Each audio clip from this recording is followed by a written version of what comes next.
Blog Talk Radio.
Shalom, friends, readers, listeners, viewers from across America and around the world.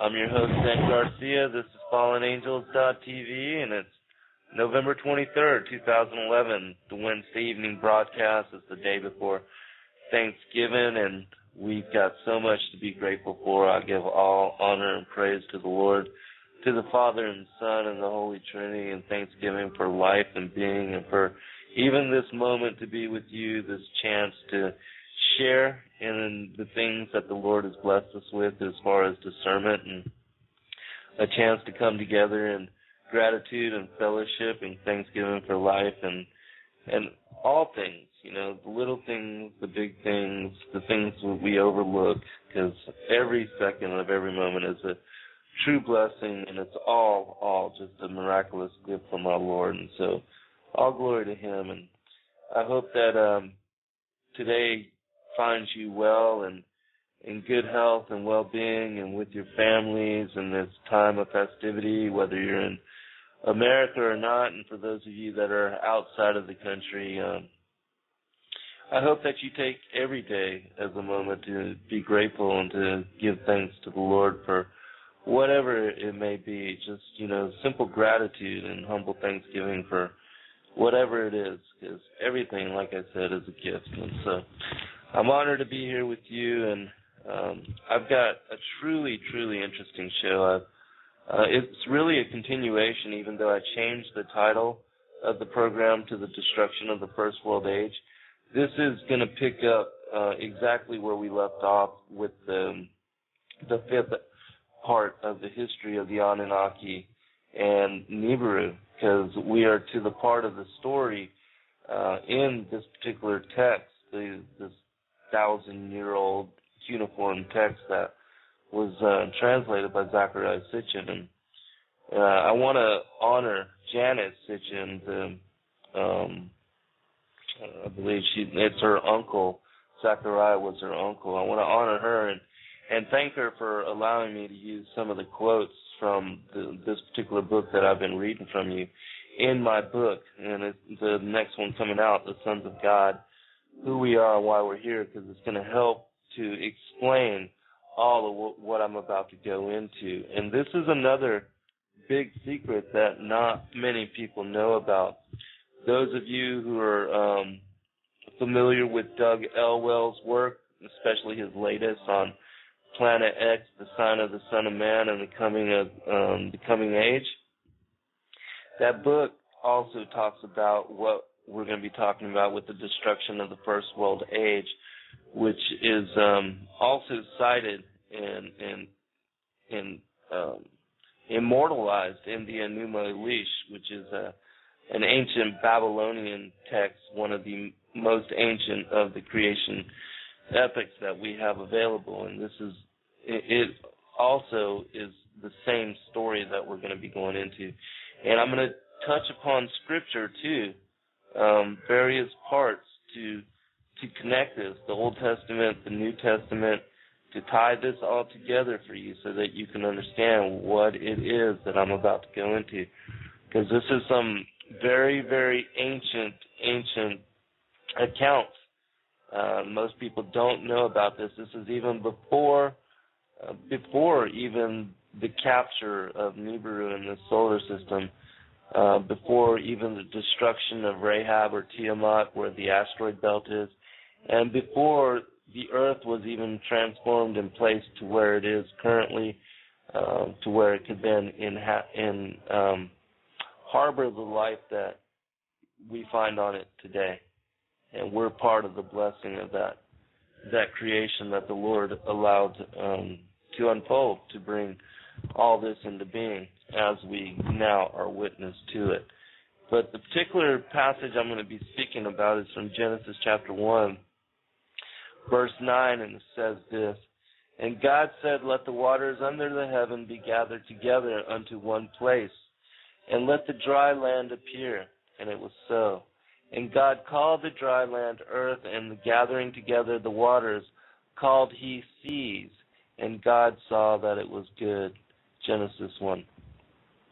This is also alluded to in Job chapter 26, verse 11, where it says this: "The pillars of heaven are stunned at his rebuke, and by his understanding he shatters Rahab. By his spirit the heavens were beautiful. His hands forbids the fugitive snake." Job chapter 26, verse 11. One other passage that's kind of connected to this is Romans chapter 8, verse 20. "For the creation was not willingly subjected to vanity, but through him subjecting it on hope, that also the creation will be freed from the slavery of corruption to the freedom and the glory of the children of God. For we know that all the creation groans together and travails together until now." And what I'm going to be talking about with the destruction of the First World Age is going to lead into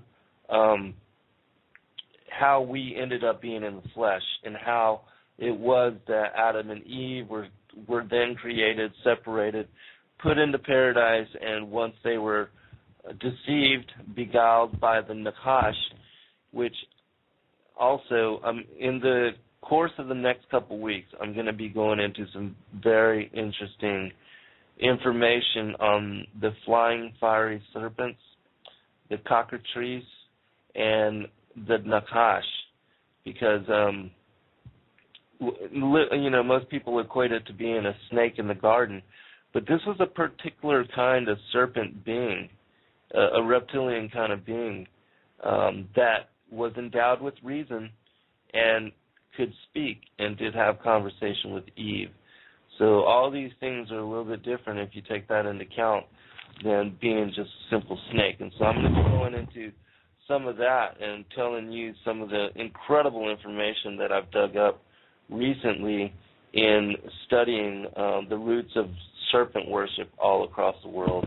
And some of that information is going to be mind-blowing as well, because I'm going to tie the Nakash to the dragons, the mythical dragons, the feathered serpent, the winged serpent, Kukulkan, Quetzalcoatl, Oannes, all these different hybrid gods, the reptilian beings, and I'm going to bring it to you in such a way that it's going to make it cohesive so that not only do you understand the strangeness of the reality that we occupy, but you'll also understand what the Word is speaking about in unfolding and unveiling all these things to you, because it is in the Word. I mean, you may deny it and you may try to hide it, but truth is truth, and so once you come to understand, that is what it is. And so we're going to go into this account. Let me check the chat room first and just say hi to everybody. I appreciate everybody, Mama B and Sandy and Diana, Burning Candlestick, Yvette, the guests, Ramses. I appreciate all of you for always coming and supporting the show. And I know that, we have a lot of our friends over there. They're with John the Baptist, because he starts his show at 8 p.m., so we'll get a lot of overflow from that as well. But God bless all of you. Yes, we are family, and I appreciate each and every one of you. All right, we're going to go into this, because this is one of the most incredible things to understand about what Genesis is talking about. And once you understand what I'm talking about here, it's going to make clear to you how the first world age ended, and also how the fallen angels and their prior civilizations were judged. And for those that don't believe that this is spoken about in the Word, I want to take a real quick moment to go into two chapters. One is from Jeremiah. This is from the Old Testament. This is chapter 4, verse 23. It says this: I beheld the earth, and lo, it was without form and void, and the heavens, and they had no light. I beheld the mountains, and lo, they trembled, and all the hills moved lightly. I beheld, and lo, there was no man, and all the birds of the heaven were fled. I beheld, and lo, the fruitful place was a wilderness, and all the cities thereof were broken down at the presence of the Lord, and by his fierce anger. For thus hath the Lord said, the whole land shall be desolate, yet will I not make a full end. And so this is the destruction of the first world age, which we're about to go into, and this has to do with the planet that is referred to as Rahab in Job, but also known as Tiamat. And that planet is the planet that used to be where the asteroid belt is now. But one final passage. This is from the New Testament, 2 Peter chapter 3. Knowing this first, that there shall come in the last days scoffers, walking after their own lusts, and saying, where is the promise of his coming? For since the fathers fell asleep, all things continue as they were from the beginning of the creation. For this they willingly are ignorant of, that by the word of God the heavens were of old, and the earth standing out of the water and in the water, whereby the world that then was, being overflowed with water, perished. But the heavens and the earth, which are now, by the same word are kept in store, reserved unto fire against the day of judgment and perdition of ungodly men. But, beloved, be not ignorant of this one thing, that one day is with the Lord as 1,000 years, and 1,000 years is one day. The Lord is not slack concerning his promise, as some men count slackness, but is long-suffering to us word, not willing that any should perish, but that all should come to repentance. But the day of the Lord will come as a thief in the night, in the which the heavens shall pass away with a great noise, and the elements shall melt with fervent heat. The earth also and the works that therein shall be burned up. And seeing then that all these things shall be dissolved, what manner of persons ought ye to be in all holy conversation and godliness, looking for and hastening unto the coming of the day of God, wherein the heavens being on fire shall be dissolved, and the elements shall melt with fervent heat? Nevertheless, we, according to his promise, look for new heavens and a new earth, wherein dwelleth righteousness. So that is also talking about the destruction of the first world age. Now, before I get into the account from the Sumerian text, I want to also bring you an ancient account of this same event from one of the only other places that you can actually get an eyewitness account, and that's from the Colburn Bible, which is an old ancient text as well, that we've just been recently blessed to have access to. And this is from the destruction and the recreation. It's in chapter 1 of the Colburn Bible. And this is what it says. It is known, and the story comes down from ancient times, that there was not one creation but two, a creation and a recreation. It is a fact known to the wise that the earth was utterly destroyed once, and then reborn on a second wheel of creation. All the time of the great destruction of earth, God caused a dragon from out of heaven to come and encompass her about. I got to stop here for just a second, just to tell you something, to give you insight here. This dragon that the Lord used to bring about the destruction of Tiamat or Rahab, that's the planet Nibiru. The Lord allowed the capture of this planet to reshape this solar system so that it could, after the destruction of Rahab, Tiamat, that this planet would be in the perfect place and position to now harbor life in the multiplicity that it now holds it in. And so, it's just to tie it all together for you. Okay. The dragon was frightful to behold. It lashed its tail, it breathed out fire and hot coals, and a great catastrophe was inflicted upon mankind. The body of the dragon was wreathed in a cold, bright light, and beneath on the belly was a ruddy hued glow, while behind it trailed a flowing tail of smoke. It spewed out cinders and hot stones, and its breath was foul and stenchful, poisoning the nostrils of men.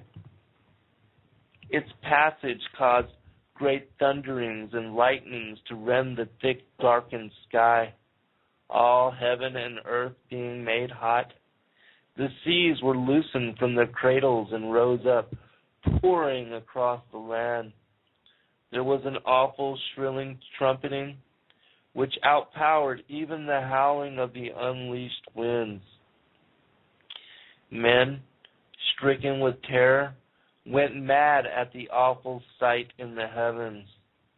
They were loosed from their senses and dashed about, crazed, not even knowing what they did. Their breath was sucked from their bodies, and they were burnt with a strange ash. Then it passed, leaving the earth enwrapped with a dark and glowing mantle, which was readily lit up inside. The bowels of the earth were torn open in great writhing upheavals, and a howling whirlwind rent the mountains apart. The wrath of the sky monster was loosened in the heavens. It lashed about in flaming fury, roaring like 1,000 thunders. It poured down fiery destruction amid a welter of thick black blood. So awesome was the fearfully aspected thing that the memory mercifully departed from man. His thoughts were smothered under a cloud of forgetfulness. The earth vomited forth great gusts of foul breath from awful mouths opening up in the midst of the land. The evil breath bit at the throat before it drove men mad and killed them. Those who did not die in this manner were smothered under a cloud of red dust and ashes, or were swallowed by the yawning mouths of earth or crushed beneath crashing rocks. The first sky monster was joined by another, which swallowed the tail of the one going before, but the two could not be seen at once. This sky monster reigned and raged above earth, doing battle to possess it. But the many-bladed sword of God cut them in pieces, and their falling bodies enlarged the land and the sea. And in this manner, the first earth was destroyed by calamity descending from out of the skies. The vaults of heaven had opened to bring forth monsters more fearsome than any that ever haunted the uneasy dreams of men. Men and their dwelling places were gone. Only sky boulders and red earth remained where once there were, but amidst all the desolation, a few survived. For man is not easily destroyed. They crept out from caves and came down from the mountainsides. Their eyes were wild, and their limbs trembled, their bodies shook, and their tongues lacked control. Their faces were twisted, and their skin hung loose on their bones. They were maddened, wild beasts driven into an enclosure before flames.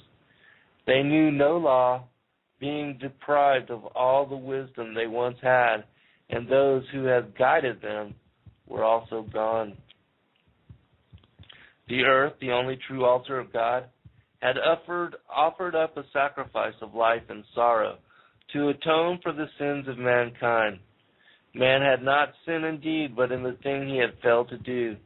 Man suffers not only for what he does, but for what he fails to do. He is not chastised for making mistakes, but for failing to recognize and rectify them.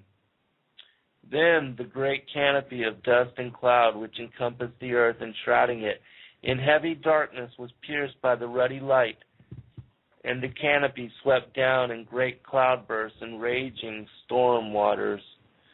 Cool moon tears were shed for the distress of the earth and the woes of men. When the light of the sun pierced the earth's shroud, bathing the land in its revitalizing glory, the earth again knew night and day, for there were now times of light and times of darkness. The smothering canopy rolled away, and the vaults of heaven became visible to man. The foul air was purified, and new air clothed the reborn earth, shielding her from the dark, hostile void of heaven. The rainstorm ceased to beat upon the face of the land, and the waters stilled their turmoil. Earthquakes no longer tore the earth open, nor was it burned and buried by hot rocks. The land masses reestablished in stability and solidity, standing firm in the midst of the surrounding waters. The oceans fell back to their assigned places, and the land stood steady upon its foundations. The sun shone upon the land and sea, and life was renewed. Upon the face of the earth rain fell gently once more, and clouds of fleece floated across day skies. The waters were purified, the sediment sank, and life increased in abundance. Life was renewed, but it was different. Man survived, but he was not the same. The sun was not as it had been, and a moon had been taken away. Man stood in the midst of renewal and regeneration. He looked up into the heavens above in fear for the awful powers of destruction lurking there. Henceforth the placid skies would hold a terrifying secret. Man found the new earth firm and the heavens fixed. He rejoiced, but also feared, for he lived in dread that the heavens would again bring forth monsters and crash about him.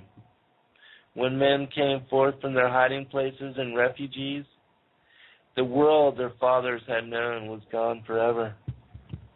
The face of the land was changed, and earth was littered with rocks and stones which had fallen when the structure of heaven collapsed. One generation groped in the desolation and gloom, and as the thick darkness was dispelled, its children believed they were witnessing a new creation. Time passed, memory dimmed, and the record of events was no longer clear. Generation followed generation, and as the ages unfolded, new tongues and new tales replaced the old. Now, isn't that a very elaborate and beautiful account of the destruction of the First World Age? I mean, if you had to have it written down, how poetic were our ancestors in documenting the events of those days, and how accurate the depiction seems to be even for those reading it now, even for us that are privy to hear the information and to be able to take it in and just imagine that whole event and what it must have been like. Because that is the event, the destruction of Rahab, Tiamat, when this, as it says here, where the earth lost its perpetual summers, because it had perpetual summers up until that point. It was put on an ecliptic and has a tilt, an inclination that gives us the 4 seasons now. It says the sun was not as it had been, and the moon had been taken away. That one of the moons, even one of Nibiru's moons, was destroyed, because that was one of their moons that destroyed Tiamat and split her in half. And so this is the story that is being talked about in Genesis with the separation of the firmaments. And I'm going to give you a link to the Enuma Elish. I'm going to put this in the chat room. If you want to look this up, just type in ENUMA space ELISH. This is the Enuma Elish. It's a Babylonian epic tale, and it will tell you exactly what we're about to go into, but from a different perspective. And the Enuma Elish, when you read it, when you start to understand what is being talked about there, you'll understand that that the Enuma Elish is talking about the same story that I'm going to bring forward to you from this other translation. And the reason I'm going to read this other translation instead of the Enuma Elish is because the Enuma Elish is fragmented. I would be saying ... quite a bit, and I prefer to bring this story to you because it's more complete in detail, and I won't have to do the ... very much at all. And I'll stop as I go, just to take any questions, if you have any questions about what I'm about to go into. Now remember, this is the oldest creation. Even the Akkadian, even the Canaanite creation stories, they attribute all of it to the same event.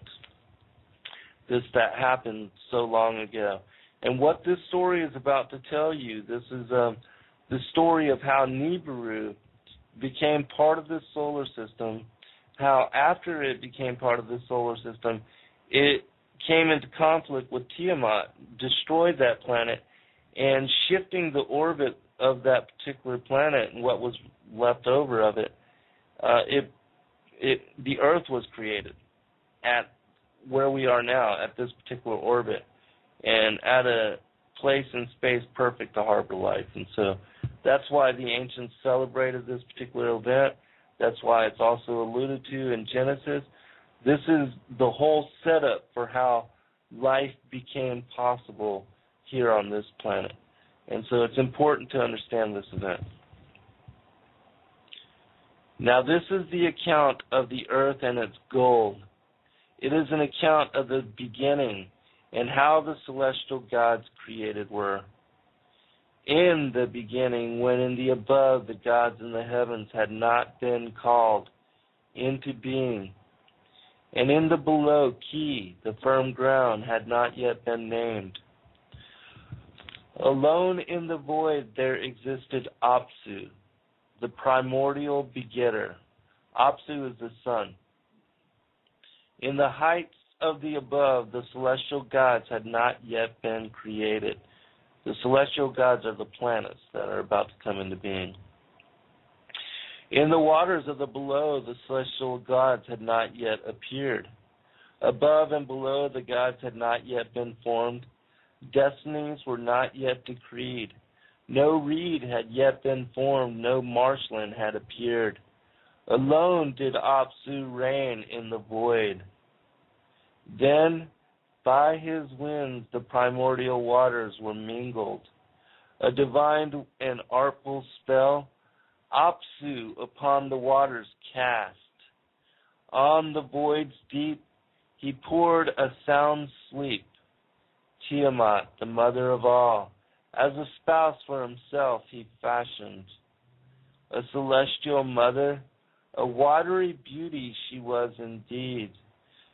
This particular planet, Tiamat, again, it was a large watery planet that came into being where the asteroid belt now is.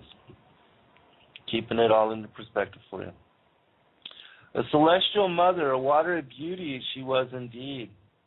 Beside him, Apsu, little Mumu, Mumu is Mercury, then brought forth. As his messenger, he him appointed a gift for Tiamat to present. A gift resplendent to his spouse Apsu granted, a shining metal, the everlasting gold, for her alone to possess. Then it was that the two their waters mingled, divine children between them to bring forth. Male and female were the celestials created, Lamu and Lahamu. Lamu and Lahamu are Venus and Mars, just so you can understand what the Sumerians are talking about here. In the below did Apsu and Tiamat make them an abode. Before then had grown in age and in stature. In the waters of the above, Anshar and Kishar, that's Jupiter and Saturn, were formed, surpassing their brothers in size they were. As a celestial couple, the two were fashioned. A son, On, in the distant heavens was their heir. Then Antu, to be his spouse as On's equal, was brought forth. Of course, those are Neptune and Venus, the twin planets, twin watery planets. Thus were there three heavenly couples below and above, in the depths created. By names they were called the family of Apsu, with Mumu and Tiamat they formed. At that time, Nibiru had not yet been seen. The earth was not yet called into being. Mingled were the heavenly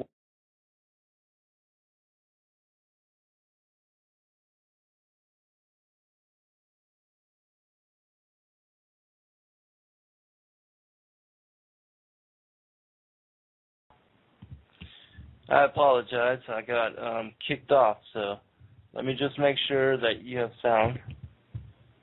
Can somebody give me a shout out in the chat room just to make sure I have sound? I know you're 2 minutes behind me, but I'll check it. Just want to make sure that we're clear here. Yes.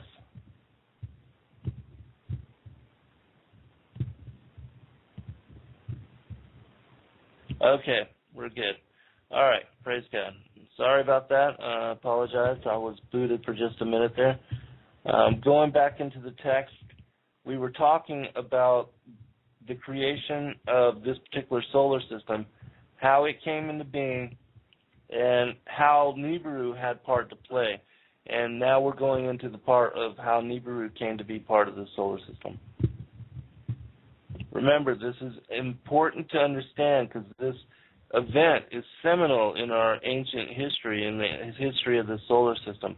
This is the one cataclysmic event that set all of the other planets in their particular orbits and created the constellations, the astrological constellations, and the processional circuit that we follow, the 8,000-year procession through the zodiac. All that was set after this event. Okay. At that time, Nibiru had not yet been seen. The earth was not yet called into being. Mingled were the heavenly waters by a hammered bracelet. They were not yet separated. At that time, circuits were not yet fully fashioned. The destinies of the gods were not yet firmly decreed.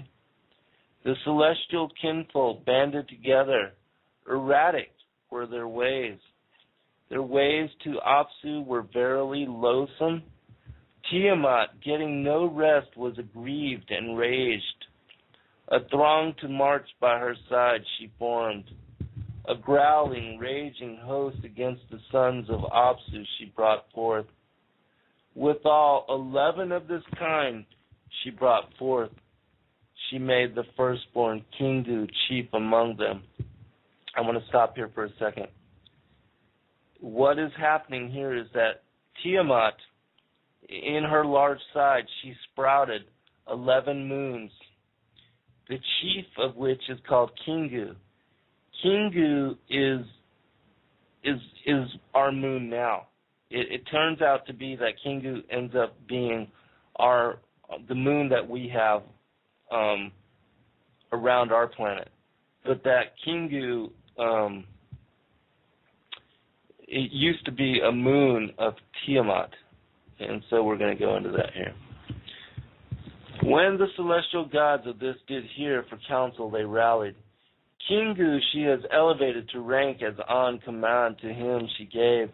To each other they said, a tablet of destiny to his chest she has attached. His own circuit to acquire. To battle against the gods her offspring Kingu she instructed. Who shall stand up to Tiamat, the god, asked each other. None in their circuit stepped forward, none a weapon for battle would bear. At that time, in the heart of the deep, a god was engendered.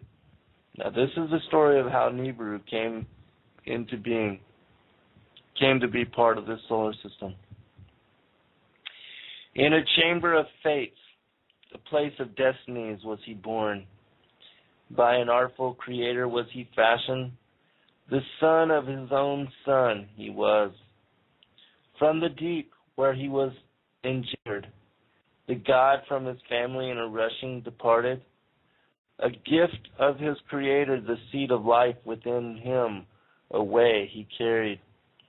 To the void he set his course. A new destiny he was seeking. The verse to glimpse the wandering celestial was the ever watchful Antu. Remember, Antu is Uranus, and An is Neptune. Alluring was his figure, a radiance he was beaming. Lordly was his gait, exceedingly great was his course. Of all the gods he was the loftiest, surpassing theirs his circuit was. The first to glimpse him was Antu, her breast by child never sucked. Come, be my son, she called to him. Let me your mother become. She cast her net and made him welcome, made his course for the purpose suited. Now, when it's talking about she cast her net, it's talking about her gravitational field, that it was her gravitational attraction that allured him into this solar system and set him on an orbit. Nibiru, of course, is who we're talking about, but set Nibiru on a course to where he became a permanent member of the solar system.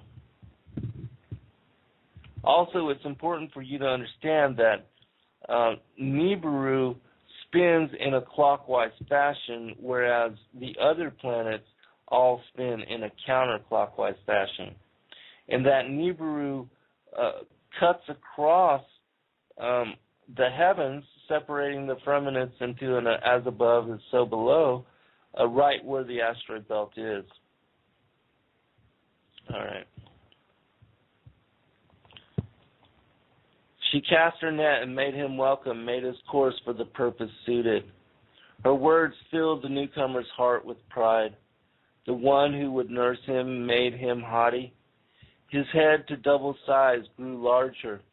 4 members at his sides he sprouted. These are moons that Nibiru just sprouted.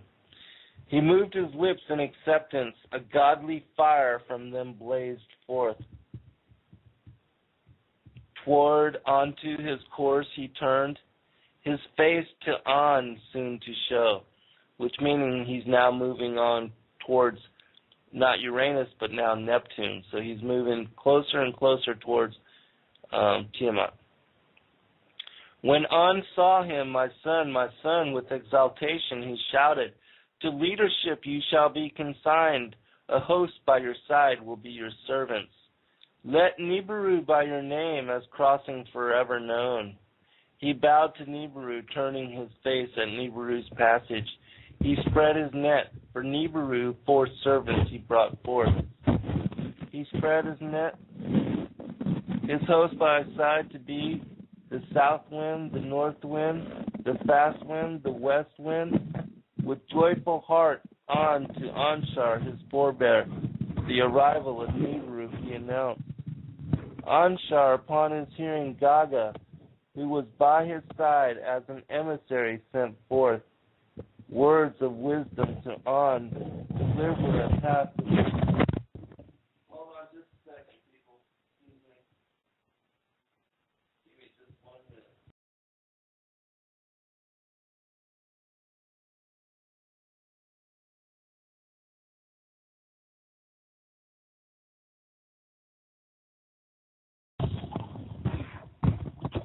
I apologize. Thank you.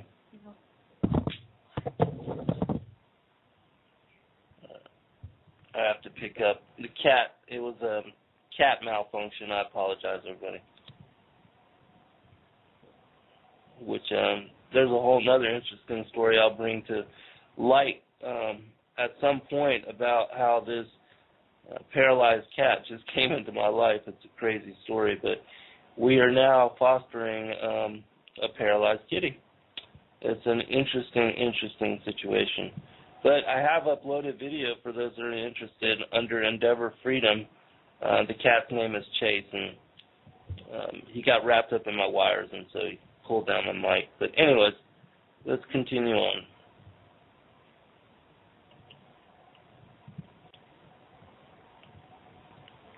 All right. Let Nibiru be your name as crossing forever known. He spread his net for Nibiru, 4 servants he brought forth. His host by his side to be the south wind, the north wind, the fast wind, the west wind. With joyful heart on to Anshar, his forebear, the arrival of Nibiru announced. Words of wisdom to On, deliverer, a task to Nibiru to assign. He charged Gaga is Pluto, to give voice to what was in his heart, to On thus say, Tiamat, she who bore us now detests us, She has set us up a warring host. She is furious with rage.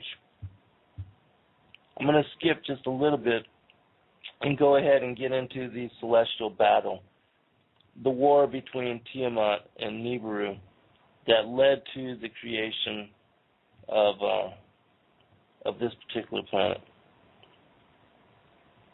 All right. Toward the raging Tiamat he set his face. A spell with his lips he uttered. As a cloak for protection, he the pulsar and the emitter put on. With a fearsome radiance his head was crowned. On his right he posted the smiter. On his left the repeller he placed. The seven winds, his host of helpers, like a storm he sent forth. Toward the raging Tiamat he was rushing, clamoring for battle. The gods thronged about him, and then from his path they departed. To scan Tiamat and her helpers alone he was advancing, the scheme of Kingu, her host's commander, to conceive. When he saw valiant Kingu, blurred became his vision. His course became upset. His doings were confused. Tiamat's band tightly her encircled. With terror they trembled. Tiamat to her roots gave a shudder. A mighty roar she emitted. On Nibiru she cast a spell, and then engulfed him with her charms. The issue between them was joined. The battle was unavoidable. Face to face they came, Tiamat and Nibiru. Against each other they were advancing. They for battle approached. They pressed on for single combat. The Lord spread his net to encompass her. He cast it. With fury Tiamat cried out. Like one possessed she lost her senses. The evil wind which had been behind him, Nibiru drove forward in her face. He let it loose. She opened her mouth, the evil wind to swallow, but could not close her lips. The evil wind charged her belly. Into her innards it made its way. Her innards were howling. Her body was distended. Her mouth was open wide. Through the opening Nibiru shot a brilliant arrow, a lightning most divine. It pierced her innards, her belly it tore apart. It tore into her womb, it split apart her heart. Having thus subdued her, her life breath he extinguished. The lifeless body Nibiru surveyed. Like a slaughtered carcass, Tiamat now was. Beside their lifeless mistress, her 11 helpers trembled with terror. In Nibiru's net they were captured, unable they were to flee. This is the moons that got caught in the gravitational net of the planet, and Nibiru destroyed the moons. Kingu, who by Tiamat was made the host chief, was among them. The Lord put him in fetters to his lifeless mistress. He bound him. It's talking about how Kingu was then bound to the carcass of Tiamat that later coalesced into what became the earth. He wrested from Kingu the tablets of destinies unrightly to him given, stamped it with his own seal, fastened the destinies to his own chest. The others of Tiamat's band as captives he bound. In his circuit he then them ensnared. He trampled them underfoot, cut them up to pieces. He bound them all to his circuit. To turn around he made them backward to course.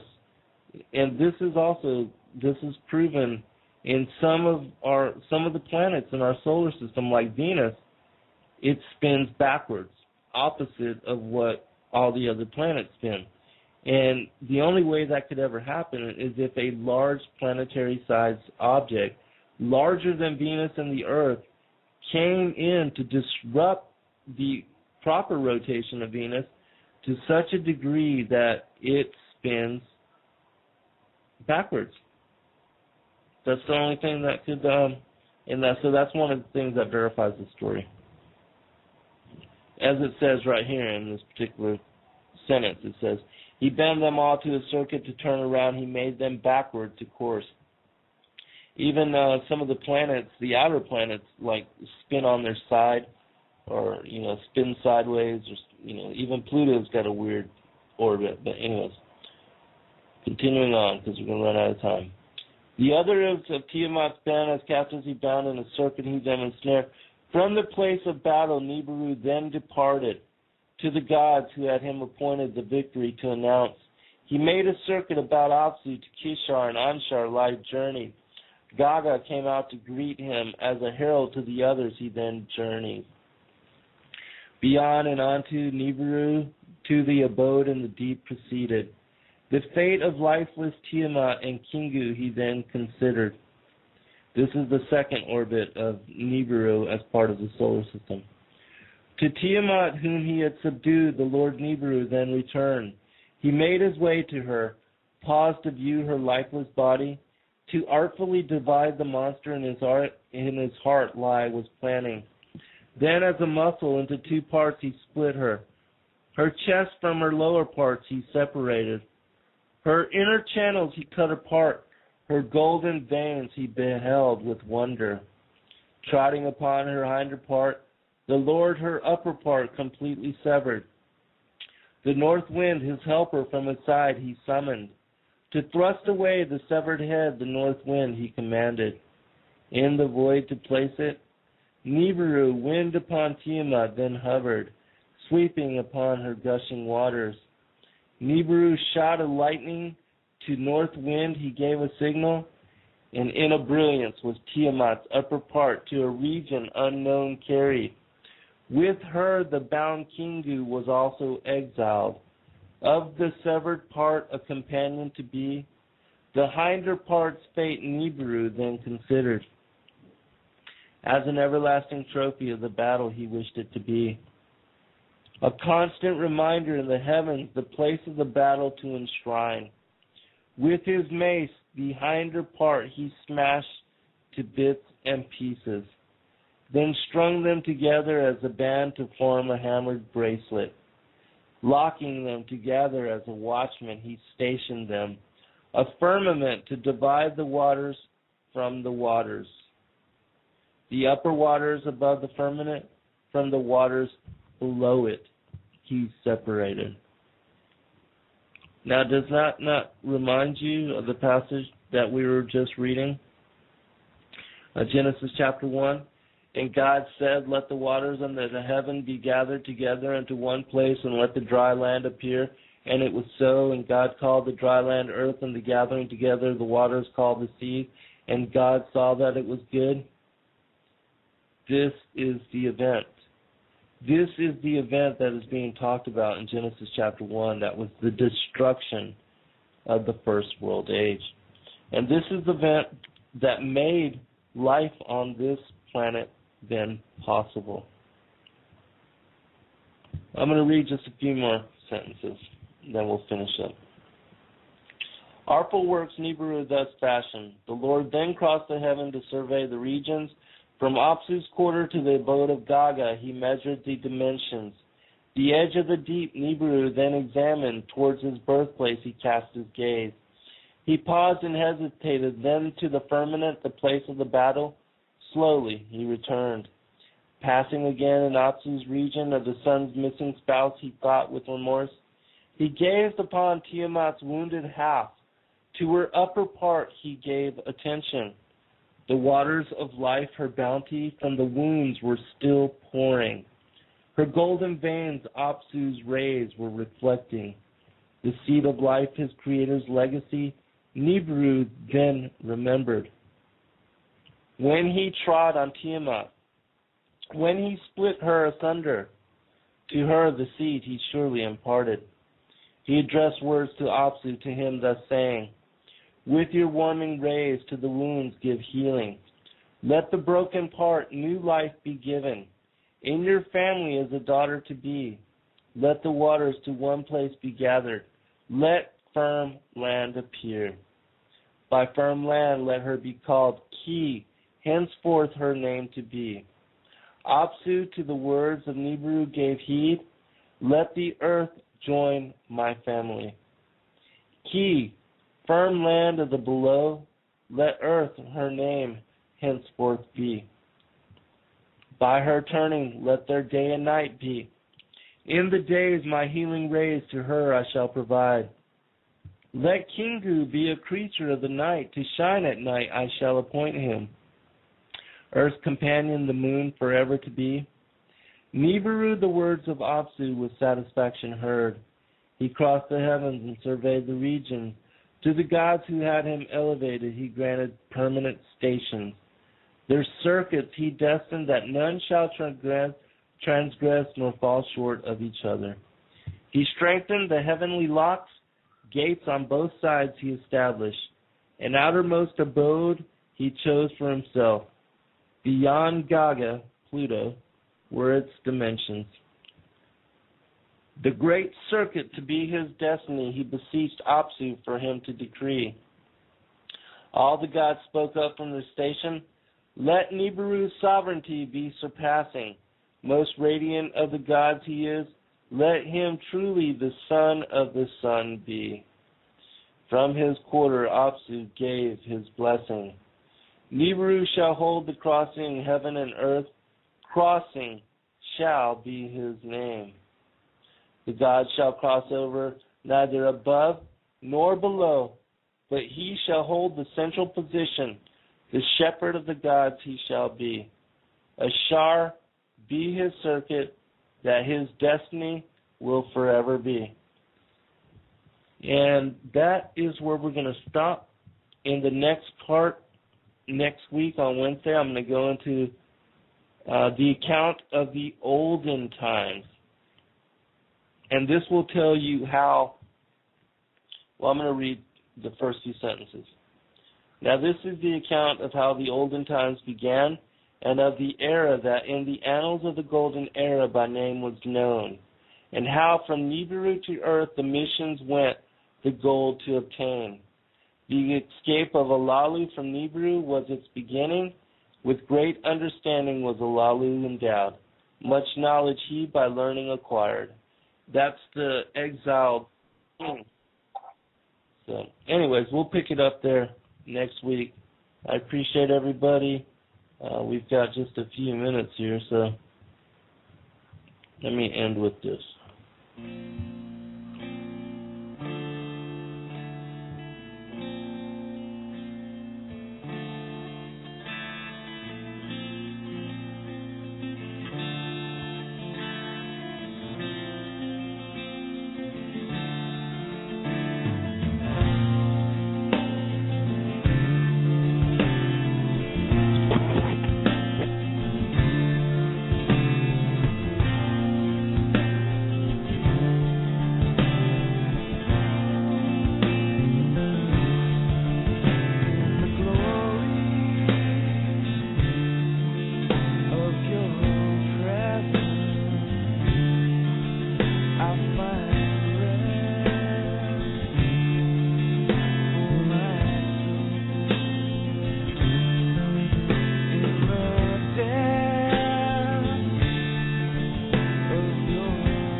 bound